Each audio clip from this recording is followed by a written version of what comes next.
శాంతాకారం భుజగశయనం పద్మనాభం సురేశం విశ్వాధారం గగనసదృశం మేఘవర్ణం శుభాంగం లక్ష్మీకాంతం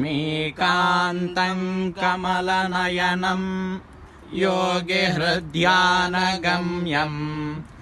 వందే విష్ణుం భవభయహరం సర్వలోకైకనాథం.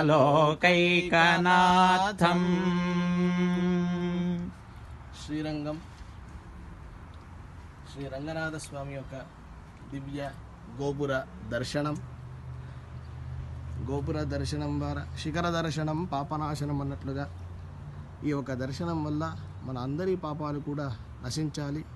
రంగనాథుడి యొక్క దివ్య అనుగ్రహము అందరికీ ఉండాలని ప్రార్థిస్తూ సర్వే జనాః సుఖినో భవంతు.